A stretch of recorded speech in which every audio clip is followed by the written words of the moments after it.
Yo, what's good, my people? It's your boy, Big Chris, aka the Compton Animator, and I'm here to give you another WWE Raw review. So, a very, very impactful show, man.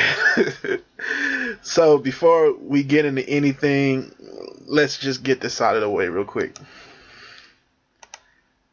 Tonight's Raw was in Chicago, CM Punk's hometown, and everybody thought he was going to be there.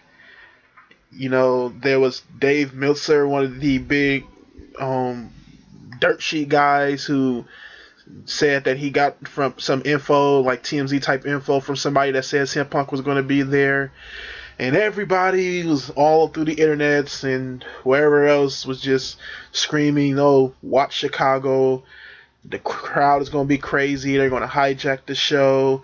And the only way WWE can get this to under their control is to bring CM Punk there." And he wasn't there tonight. And this just goes to show you what I've been saying for a while now. CM Punk is gone because CM Punk wants to leave. CM Punk isn't, a bad guy for leaving. The devil picture is just playing around with me. But he's not a bad guy just for leaving. He did something because he felt he needed to. And it's not the WWE's fault. It's not his fault.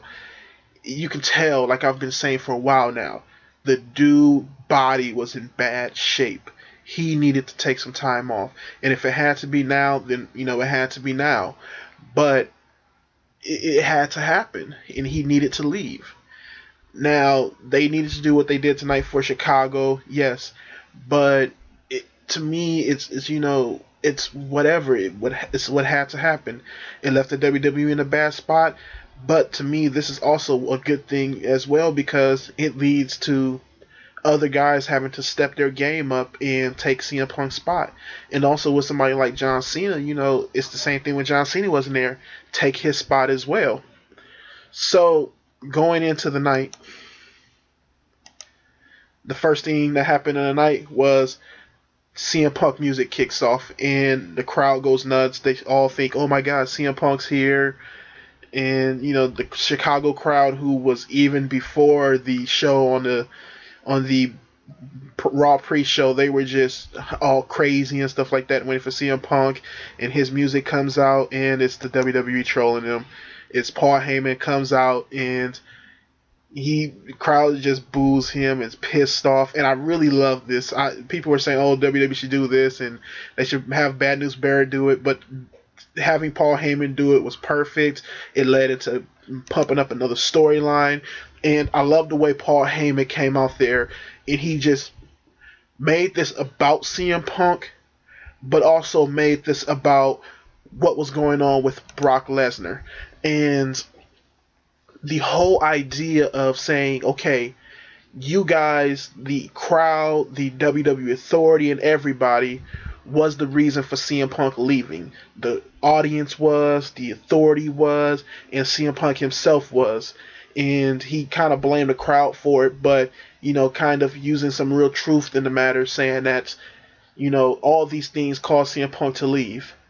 And it all started from when CM Punk went against Undertaker. And he just used as the loss to Undertaker, fucked up CM Punk's mind, and now it's that's the reason that one of his friends is not doing what he loves to do. So, and I love the way Paul Heyman put that out. And he goes that, Brock Lesnar needs to get revenge for Paul Heyman, and Undertaker needs to be taken out. And Brock Lesnar coming out there basically saying he's not scared of Undertaker and stuff like that. He wasn't really good at the promo. He just said what he needed to say. And I thought the whole opening segment right there was very good. And it did a wonderful job of, just fucking with the crowd, but also giving them a good promo and a good segment right there. So next you get Brock Lesnar, Mark Henry, who comes down as saying, I'm going to fuck you up and let me get my revenge. Him and Brock Lesnar start to fight for a minute, but Brock Lesnar ends up putting Henry through the announcer's table. And I like this too, just getting Mark Henry on the show as well, but also showing a little bit of Mark Henry's dominance, but that's still Brock Lesnar's still the guy, and it's just building him up even more for the WrestleMania versus Undertaker. So that whole beginning segment, I loved it, and that was a perfect way to kick off the show, and a perfect way to quell the crowd. Who tonight's Chicago crowd was iffy, man. I would say that I like them as a regular crowd, just for a regular crowd, but to me, this whole hijack Raw thing, WWE played these guys for a fool the whole night, and the whole hijack Raw thing didn't go over like they think it was going to go to over, and the crowd just basically didn't live up to the expectation as I was having, just to see somebody, just to see them do what the Izod Center did in New Jersey. What those guys did, that was hijacking the show. These guys here didn't do that, and they were half-assing it all through the night. So the next match we get is the Tag Team Champions, the New Age Outlaws, versus the Usos. And you start off with Road Dogg coming out, and he gets on the mic, gets ready to say his stick, but doesn't say it, and says that the Chicago crowd doesn't deserve his catchphrases. And to me, this is something they should have done all along. This is how you draw the necessary heel heat to these guys. You had on last Monday night when they tried to do their thing and Usos kicked them, then the Usos got booed. That right there, meanwhile being an okay storyline, okay for the storyline, wasn't really the way to draw heel heat. The way to draw heel heat isn't to have these guys come out and do their stick and have fun with the crowd. Yes, you want to entertain the crowd, but you also need to tell a story at the same time. This is how you tell a story, and this is how you just do rivalry story of these guys are bad guys. You have to let these guys be bad guys. So that was a perfect way of Jim just saying, "Oh, I'm not going to do what the crowd wants me to do. I'm not going to entertain you guys. I'm just going to fight for my belt." So they have their match with the Usos, which is a pretty okay match. The crowd wasn't into it at the beginning, but the Usos and the Outlaws end up getting the crowd over, and the Usos coming off at the end and come out with the surprising win. Surprising in some ways, surprising in not.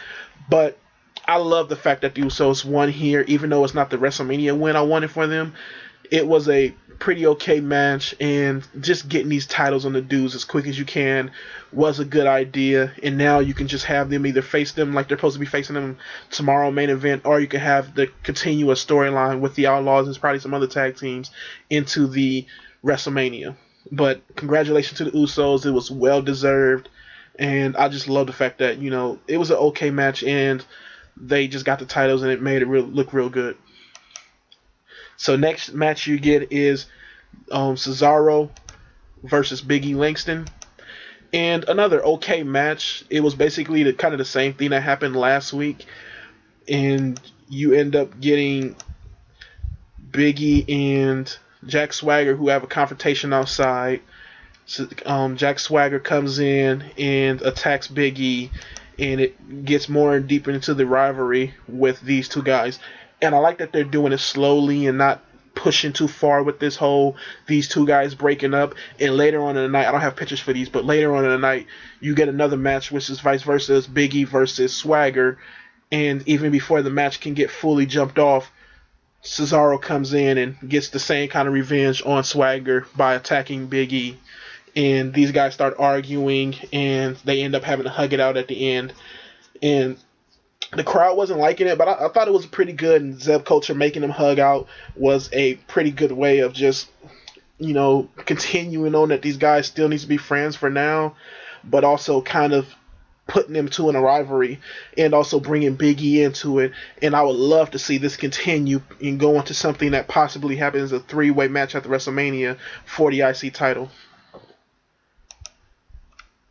And Big E attacks basically both of them he attacks Cesaro right here, but he ends up basically coming on top at the end of the night just by getting DQ'd. So the next match is probably the match of the night. You get the Shield versus the Wyatts. And this is the best storyline going on in the WWE right now. the Shield and the Wyatts are just crazy when it comes to just the heat that thrives off of both of these teams. You know, it's so insane to me that these guys who are basically Triple H's guys, who are the young guys who are saving this show right now for me. You know, a lot of people talk about, oh, CM Punk's not there and they're not giving Daniel Bryan what he deserves. Fuck all that bullshit. Shields and Wyatts is where it's at. That's why I'm still watching the show. If this was the only thing that was, if this was the only thing that was there for me, I would just watch this and just end it and say, okay, Shields and Wyatts are done with. I'm done for the night. This is why I'm still watching this WWE show, and this right here was done perfectly. You had another phenomenal match between the guys, and everybody got over here. Everybody looked strong. And, it played the story of Seth Rollins, who's kind of the glue of the Shield, trying to keep these guys together, but they're not there for him when he needs them most of the time. They're still bickering and arguing. Dean Ambrose is still the hothead. Roman Reigns still trying to protect Dean, not protect, but still trying to get Dean Ambrose in line. And these two guys bickering cause Seth Rollins to get beat up more and not get tags and stuff like that. So it just causes more friction between them. And then you have Seth Rollins who just, who can't stand it anymore. So I love this. This is the way you tell a story in ring. This is how you move a storyline. Whoever's writing the storyline for Shields versus the Wyatts needs to write all the storylines in the WWE. And it just works perfectly with Seth Rollins walking out saying, you guys need to get your shit together because it's causing me problems and it's causing problems for the group. And like I said, everybody kept getting their pops in here, and it ends up coming out with the Wyatt family getting more of the knockouts here and end up coming out with the win. And it was a very good match. It told a very good story here, and I love that it leads more to what's going to happen with the Shield. A lot of people are talking, well, not, I don't know how many people, but some of the other podcasts that I listen to are talking about that they want the Shield to stay together and stuff. Even if the Shield don't stay together, which is I'm highly likely they won't, I would love to see them keep going and keep, them guys kind of butting heads every now and then, but they're still a team. I would love to see that. But if you talk about a way to break some guys up, this is the perfect way. I think the best way I've seen a team break up yet. And the Shield is just a phenomenal faction, and so are the Wyatts. So next match you get is Fandango and Summer Rae versus Santina Marella and Emma. And this is a mediocre match. It didn't really do anything. These two girls have had better matches on the indie show, on the developmental show, and they could do a lot better than this. It just pissed me off. It's very mediocre. After that, you get Christian versus Sheamus, and this is another, probably I would have to say, it's kind of, it's mediocre to me. I thought this match, this match wasn't mediocre. It was like just straight average. I wouldn't say mediocre as in a bad mediocre. It was just average as an okay match.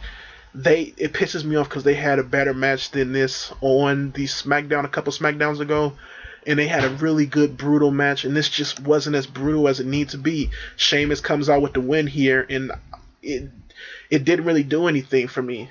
They had an attack scene where Sheamus gets attacked by Christian either after that or a little bit later, but it just wasn't that great of a match to me, and the storyline is okay at best.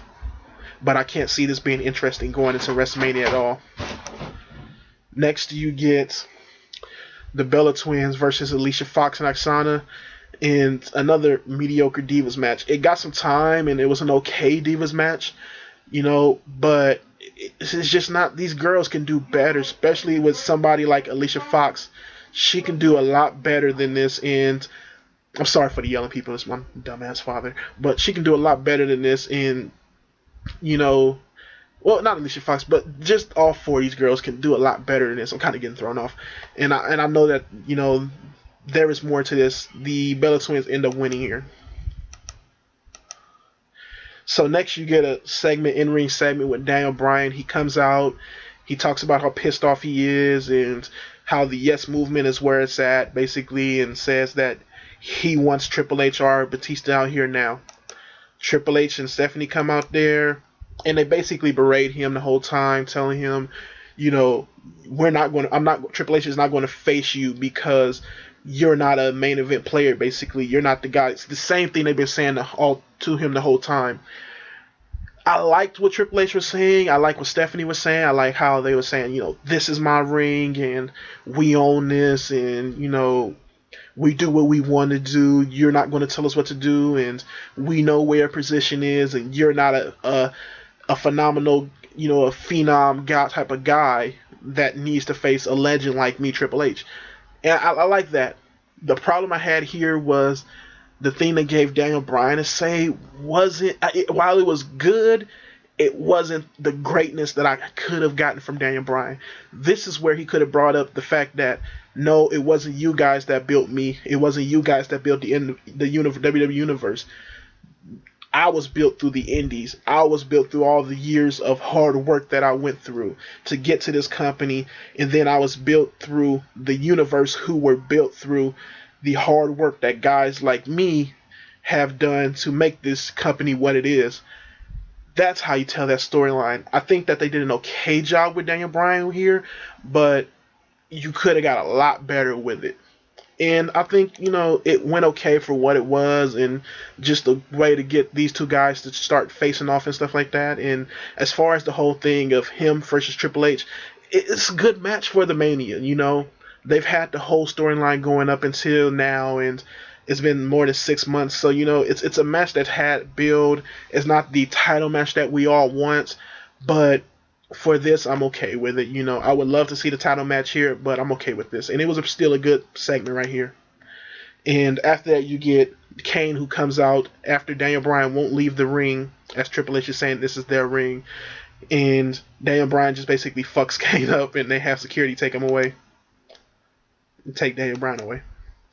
So next you get Aaron Paul, or the guy from Breaking Bad, who's in a car with what's his name? Fucking Zack Ryder? Dolph Ziggler. I don't know how I fucked that one up, but in the car with Dolph Ziggler, and he basically brings him out for a match with Alberto Del Rio, and the crowd pops for him a little bit, but not as much. This is another scene where the crowd was cheering for Ziggler early in the night. When they finally got him, they wasn't popping like they should have for him. And it also kind of worked against him because the several hours of the show kind of wore them down after a while. But you had Aaron Paul, the guy from Breaking Bad, on the commentary. He did an okay job there, just calling the match with the guys and having fun with them on commentary. And the match itself was pretty mediocre at best. It just was basically a match to kind of get Aaron Paul on the show, and he got up on the desk and cheered for Ziggler to win, and Ziggler used that distraction to get the win. So next you get John Cena, who comes out, and John Cena basically comes out and talks about how the whole thing with the WWE thing is the thing that fuels him and all that stuff, and kind of uses the Chicago crowd to get himself over, saying these guys don't like me in the crowd, but I love this town, and these guys are the ones who brought me here to the game. I had my first WrestleMania match here and all that type of jazz. I like what he was saying here. I like the energy and the idea of it here. He even went on to say that these guys, all the whole universe wants new guys. They want fresh talent in the industry, but you have to realize the fresh talent has to go through me. And it got him a lot of boos. And this is your heel Cena, dude. Like, that was a heel statement type of, I love the crowd, but I'm the top guy. If you want somebody to get to the top, they have to go through me. I'm the top guy. I love you, but you have to go through me. It was cheap pop Cena, but I thought it did an okay job here. And right after that, you get Bray Wyatt, who comes on the screen and basically says, yes, Cena is lonely at the top of the hill, and, we will come through you, and, the hero that you are basically going to get beat down. And it was just another good promo by Bray Wyatt, and he was on the screen doing a promo. So next you get the announcement that Paul Bearer is going to be the next inductee into the WWE Hall of Fame, and proud for this dude, man. Rest in peace, Paul Bearer, and he deserves it very much. He introduced several guys like Mankind, Undertaker, and who else, Kane, to the WWE, and had just been a staple on the show and on the company for just being a badass manager and a hell of a character. So, congratulations to this dude and rest in peace, and can't wait to see him be inducted. So after that, you get a backstage scene with Randy Orton is talking to Batista while Batista's and Daniel Bryan are walking to the stage onto the ring, and Randy Orton basically wishing Batista good luck. So now you get your main event: Dave Batista versus Daniel Bryan, and a match that went over the showtime. A match that was okay and kind of got the crowd into it towards the end, but was pretty short. And a match that I thought told an okay story as far as getting all three of the guys, all four of the people into it, including Randy Orton and Triple H, and kind of building tension for all four of the guys. Like I said, the match was okay. Randy Orton ends up getting hit by Daniel Bryan after Dave Batista throws Daniel Bryan into Randy Orton. Randy Orton comes in there and attacks Daniel Bryan and Batista, or tries to attack Batista and ends up eating a knee. So Daniel Bryan ends up winning by DQ. And while Kane is trying to go and attack Daniel Bryan ends up knocking Kane into Triple H. And Triple H ends up coming in the ring, attacking Daniel Bryan with Kane, and ends up pedigreeing Daniel Bryan. And Daniel Bryan eats a Batista bomb from Batista, and the Authority stand over him. As far as this segment goes, I thought it was a pretty okay segment. It was good, but just the show felt long and stuff like that, and I was really tired. So I can see the goodness in this segment. Real talk, I can. The stuff that was affecting me of being tired and stuff like that kept me from really loving this segment. This is the whole reason why I hate the fact that Raw is 3 hours. It kind of didn't get me into this whole segment, but I do see the good storytelling here and the okay storytelling here and what it was. The one problem I had with this is that it was a whole nother segment of them beating down Daniel Bryan more. And this is still, like I say, something that we've been seeing for months now, is Daniel Bryan being beaten down by the Authority plus more. And, it's kind of the way of where this would have been a great spot for CM Punk to be there. And this is also something that pisses me off about Punk, or just pisses me off about the WWE in general, is that even though if Punk leaves, you need somebody there that can be on the side of Daniel Bryan, even if Daniel Bryan is getting beat down with that other guy at the same time. The lone wolf thing works only for so long. And, it kind of felt the need of more here. So, altogether, I would say this was an okay show to a little bit above average show for me. The opening hour and a half was really good with the tag team match, the Cesaro, the Real Americans and Big E stuff, the whole Wyatt family versus the Shield. I like the Daniel Bryan and Triple H stuff. I like what Wyatt and Cena did. And, a lot of other things was a very heavy filler, and it dragged the show down for me. Like, I remember looking at it, and it was like an hour and 30 had passed in the show, and I was like, oh, it passed quickly. But right after I saw that, like, the filler just started hitting me, and it started hitting, not really filler at some points, but just the stuff that I didn't care about, like the Sheamus and Christian stuff, and both of the mixed tag match and the Divas match, and just more from that just slowed down and bogged down the show for me, and I just wasn't really feeling it. So yeah, I would give the show a B- for my rating. Like I said, I thought it was a little bit above average, but it was still some pieces in there that just didn't click for me. And I would say, yeah, thank you for watching. Also the WWE, what do you call it? Backstage Pass thing is something that I don't know if I'm gonna watch that thing, because they showed the end. They was like showing showing the in-ring stuff that happens for the, the dark match stuff that they do. And to me, that stuff only, I don't really want to see that stuff, because they're not going to talk about what happened at the the the dark match stuff on the next shows. So hopefully they can figure out a way to kind of have the backstage stuff happen or the after show stuff happen and not have it affect the story and stuff like that, or not have us see what's going on at the house shows. So yeah, thank you for watching. You can find me down there in the contacts in the description. Hit me up, like, comment, subscribe, and peace.